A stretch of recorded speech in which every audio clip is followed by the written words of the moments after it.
Good afternoon, is it already? Good afternoon. Should we get that? Yeah, thanks.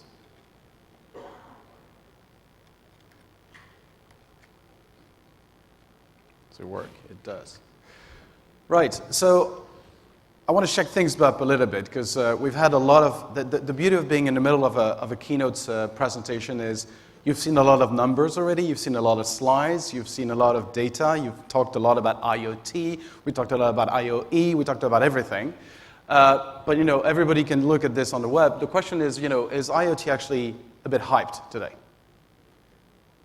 There's a bit of that right now. And when you look at our friends from Gartner, they do every year this hype curve of digital technology in general. And if you look on the screen for those who can see this, IoT authentication is one of the very latest sort of things that we're looking at linked to technology and security. Then you look into IoT business solution, IoT platform, and then you go up there, and already machine to machine are down the curve of immaturity and maturity. So there is a lot of use around IoT. There's been a lot of conversation around IoT, and indeed the hype curve is already going down. You look at wearables, for example, today, wearables are hyperly hyped. So we need to look into the real business opportunities of IoT. And is it a buzzword? I think we can safely say that it's actually evolved a lot over time. Initially, we had, who remember machine to machine? Can you raise your hands, machine to machine? Who's worked in the machine to machine business? Anyone? Come on, don't be shy. That's it, 3 people? No, I can't believe this. More, okay. Well, so from machine to IoT, there's only a very short, period of time. But you look at those guys, our good friends from IDC already had looked into the battle of buzzwords, as they call it. From IoT, from M2M to IoT to IoE, thank God for our friend from Cisco to inventing a new acronyms again. And so you can see that there is a lot of things that have been happening on that front, a lot of people talking about it. But if you look even deeper, look at this. This is a map of a few of the different things that we can see. That's a research institute that we work with in London, based out of Boston and London. Look at this. This is the end-to-end world of connected services with the IoT just being below. So that's getting a little bit all confusing at the end. You don't know if it's IoT, if it's M2M, where you need to be based. One thing is for sure, this is an ecosystem. Okay? And actually, it's a very quickly evolving ecosystem. Now, if you look at this, Matt's from a company that we work with as well, which was Fastmark Capital, is an investor in Europe. They've been trying to define, and I think Dimitris just showed us the latest version on his deck just before, tried to define what was the landscape of IoT back in May 2013. So not that long ago, but look at this. It's already evolved 3 times since he created the first one, from May 2013 to December 2014. Look at the incremental number of companies in there, and that's what it looks like today, version 3. I can bet you that in tomorrow's time, you're going to have version 5, 6, 7. I think he's going to stop doing it because it gets to a point where it's getting a bit boring. But you have a lot of those various different landscapes, and many different players from many different fields, from the big corporations to the application, the verticals, the platforms play, the building blocks, and then obviously down there, all the small companies that are disrupting that field that we'll go back to in a minute. So the big question is, has this train left the station? Is it too late for you to look into IoT? No, by no means, not at all. On the contrary, we're just at the beginning of the journey. And there's many different things that we can look at this. The first one we mentioned this morning, the AIOTI Alliance for IoT Innovation. I was privileged enough to be one of the founding board members of this alliance at the European Commission. And our digital commissioner, Oettinger, tweeted this, I think it was 2 weeks ago now, because we released our large-scale pilot recommendations. And as you can see, this is a big one. It's about pushing the agenda around IoT. So there's 2 messages here. The first one is, Europe is the cradle for IoT innovation. Don't be fooled. We have the best engineers in the world. We have the best technology in the world. We're just really crap at selling it. So we just need to be better at it. And that's why every single company that we knew, up until fairly recently, created everything here and then went straight in the US to actually distribute that, back in China to manufacture it, and then back in Europe to sell it. But we need to be better at creating this. And this is one of the reasons why the Alliance for IoT Innovation has been created, with a mix of various different players, big players, small players. My role in this particular alliance is to look after the small guys, the small, medium businesses. And I just wrote a blog about this on the European Commission website, saying, why are the startups and the small and medium businesses the single most important part of the alliance and of IoT in general? Now, at this point, I'd like to ask you, how many of you in this room could consider themselves small companies? Raise your hands. Yeah, see, not even a third. So next time, let's try to have more of those rather than big companies. Another thing that we do, and that's my hardware hat, I was lucky enough to spend 15 years in that company. I'm sure some of you recognize that logo. It's about product. It was about innovation, always. But I decided 3 years ago to leave, to go back to entrepreneurship, to go back to get my hands dirty again in creating things and helping entrepreneurs, particularly around the space of IoT. And I joined this organization that's called Startupbootcamp. We are today the biggest accelerator in the world in terms of footprint. As you can see, we had about 300 startups that we helped so far in our existing alumni group. And we have roughly 13 to 14 accelerators running around the world, from Asia and Singapore, around fintech, down to digital health in Miami that we announced 2 weeks ago, and then to crowd all of it, which was created in Europe, Amsterdam, Copenhagen, and everything. When I joined 2.5 years ago, one of the things that I really wanted to focus on was IoT. And obviously, as you know, IoT is too big to be able to be addressed in one single entity or one single program. So we split that across, trying to look at many different verticals. And the first one we looked at, which is the core of everything today, is data. We launched a program in Barcelona around smart data, which was extremely successful, entering its second year now. We also evolved into creating one of the existing legacy programs turned into smart transportation. Smart transportation, you look at a company like Tesla, this is really key today. And even down the line, less visible brands have a lot of things to do.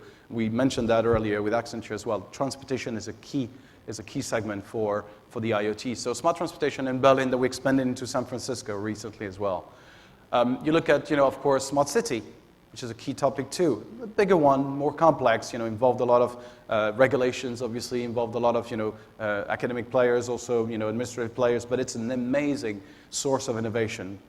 And last but not least, the one that I'm focusing on right now, which is creating connected hardware program in London. Great location, by the way, just by the bridge. Pretty cool. Now, it is big. We all know this is a big market. We've seen numbers. We've talked about many numbers. We've even seen contradictory numbers. I'm going to get my set of numbers on the slides.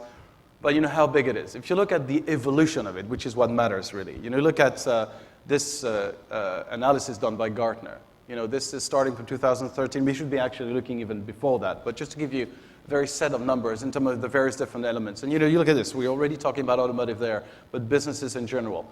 The bottom line of this is basically this is about 25 billion units by 2020.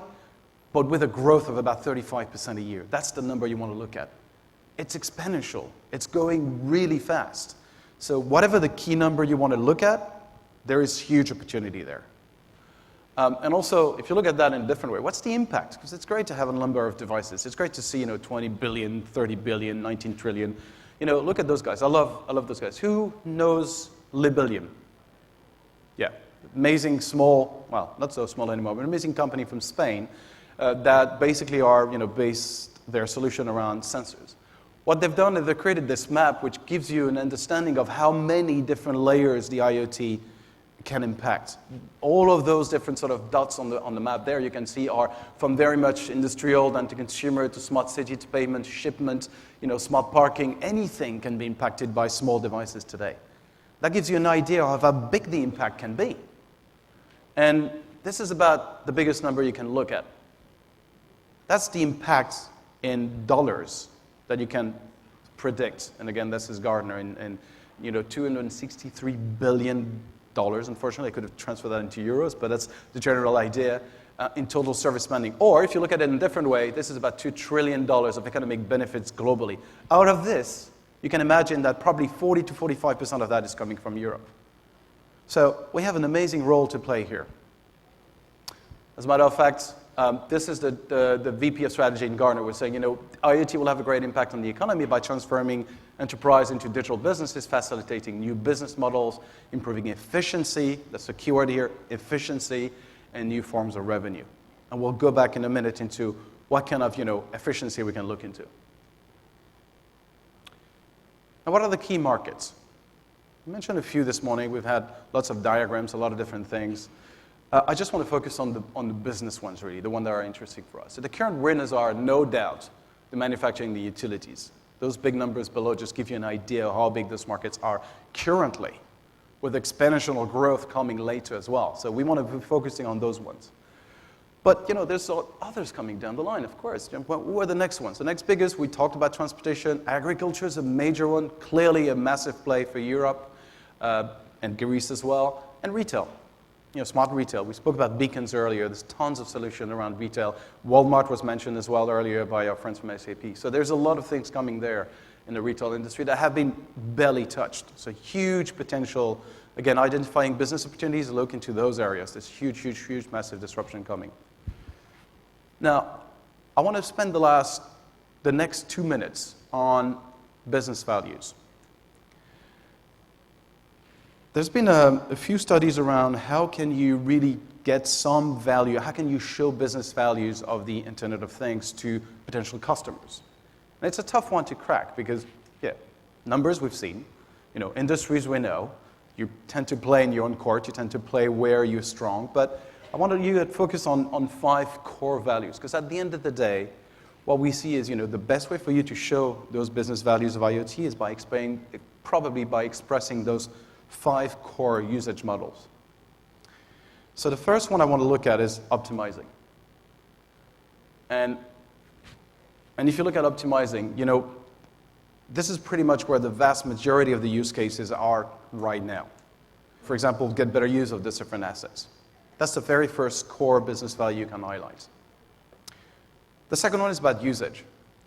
And, you know, usage-based particularly. Now, we spoke about insurance a little bit before. So, for example, you know, usage-based insurance is a very clear example today that exists. But if you look at the variety of self-exploring new business out there, you know, models centered around usage-based assets, depending on the type of company or segment you're in, it's usage-based X, for example, right? This is another area that you want to be looking at and potentially show for. The third one is operate. We've seen a lot of super cool application in the operation core aspect to it. You know, power medicine is there, and, you know, drones to monitor buildings, oil fields, those kind of things, power plants. There's lots of different things through the operational angle to it. Telemedicine, of course, and healthcare being a big topic. The fourth one is about extend. How do you capture the high potential of IoT by enhancing, you know, the capabilities of those assets and updating them remotely, for example? So, you know, you can send digital contents across the board to those different things. Or software upgrades. A good example, again, is Tesla. You know, you can upgrade your car remotely. I would have loved to see the face of people 5 to 7 years ago when we would have said, in 5 years' time, you can upgrade your car. Doesn't sound like something a bit out of science fiction, but it is actually reality now, of course. And, you know, the same goes for medical MRIs, for example. Very specific healthcare institutions are looking at how you can enhance existing assets or MRI machines by software upgrade and, you know, leveraging existing technology for a fraction of the price. Again, IoT, connected devices. And last but not least, it's about experience. How can you, you know, working to enhance your customer's experience? And this is an example that I have in mind which works very well around Disney. You've heard about the Disney wearable bracelet? You haven't seen that. I don't have a picture of this, but this is pretty cool.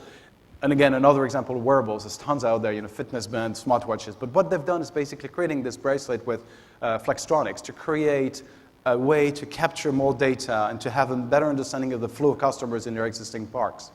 And they can track that, and not only track, but, you know, have a much better information about the rides and optimization of the time waiting in line, and they can direct you in the right direction in the park rather than just you waiting online, right? You know, better access to shorter lines also, and also for them, a better way to optimize their asset. And down the line, no doubt, have more consumption, so getting more money out of it, right? So those are 5 core usage models that you can leverage and you can look at to how, you know, how can you distribute your business value for the IoT business. Now, let me focus on 2 key applications that I had in mind that we've seen in the past. The first one we spoke about a little is the wearable business, but I want to focus on the business side of wearables, not a fitness band, not, you know, your traditional consumer-oriented wearable, but something around the industry. and particularly the wearables in the enterprise business. So what are the key productivity drivers that a company using wearable technologies can have? This is a very interesting study. You look at this. The first one, improve current business processes. Okay, interesting business opportunity. The second one, get a competitive advantage, shows that you're very innovative, you're driving the innovation in your company, it's a good thing. But you can create new business processes out of this as well. You can realize that there's more to come through your wearable business.